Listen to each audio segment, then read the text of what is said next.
Dear children, today we will learn about Kepler's law of planetary motion. Kepler proposed 3 laws of planetary motion in 16th century. Kepler's first law is the orbit of a planet is an ellipse with the sun at one of the two foci. Second law of Kepler is a line segment joining a planet and the sun sweeps out equal areas during equal intervals of time.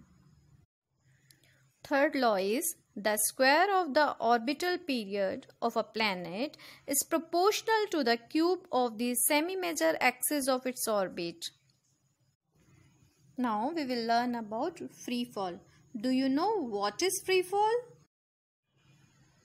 Free fall is the downward motion under the influence of gravity, or we can say when the only force acting on an object is gravity, the object is said to be in free fall.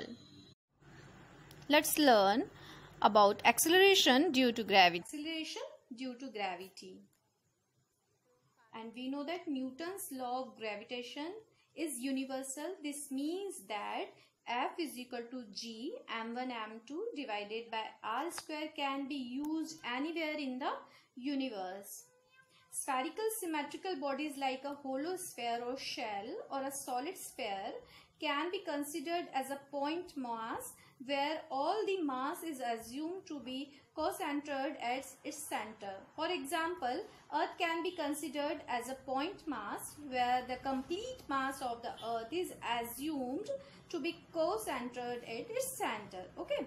Now, let's consider the following case. A small mass m is kept on the surface of the Earth. This is the small mass which is kept on the Earth, and let capital M be the mass and R be the radius of the Earth. The distance between Earth and the point mass is R. The distance between this mass and this is capital R. It means radius of the Earth. Therefore, the gravitation force of attraction can be given as what we can write: F is equal to G m upon R square, where G is gravitational constant, capital M is the mass of the Earth, small m is the mass of the object, and R is the radius of the Earth. Now we will learn about acceleration due to gravity. Okay, whenever an object falls towards the Earth, an acceleration is involved. The acceleration is due to the Earth's gravitational pull and is called acceleration due to gravity, and it is denoted by the G. We are denoting it by G. Acceleration is denoted by G. The SI unit of G is gravity. What is that? That is meter per second square. The SI unit of gravity is meter per second square. Let the mass of the Earth is capital M and an object falling freely towards it be small m. The distance between the centers of the Earth and the object is R, as we learnt above. So, from Newton's law of gravitation, we can write F is equal to G capital M small m divided by capital R square. Give it number 1. Also from second law of motion, what we know? Second law of motion, force exerted on object. What we learnt that? We know that F is equal to ma. We learnt it previously. So, and we know that above we have written A is equal to G. So, by putting A is equal to G in number 2, what we get? We get F is equal to mg. Mention it number 3. Now, put this value of F in equation number 1.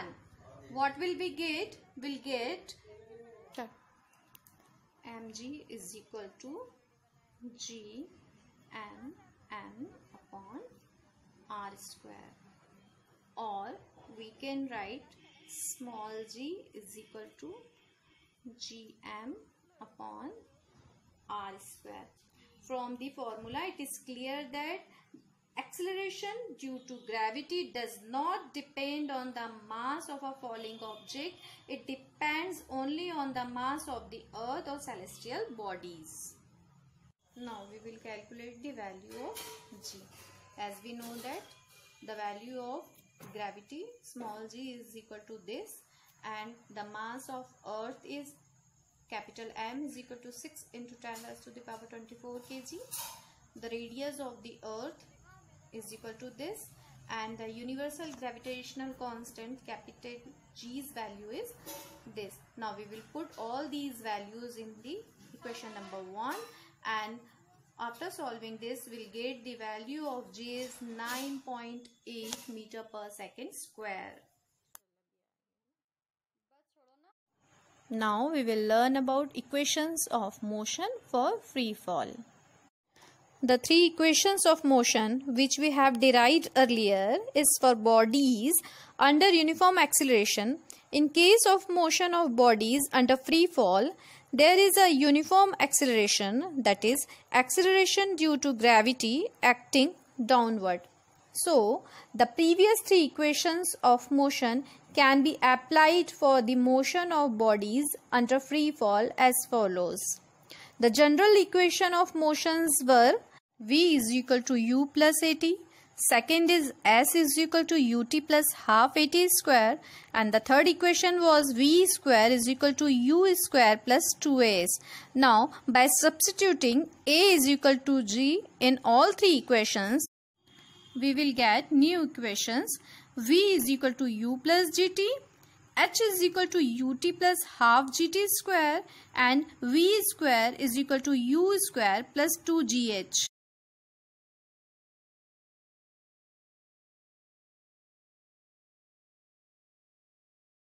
For solving numerical problems, you should remember the following points. First, if an object falls vertically downwards, then acceleration due to gravity is taken as positive since its velocity increases while falling. Second one is, if an object is thrown vertically upwards, then acceleration due to gravity is taken as negative since its velocity decreases as it moves upward.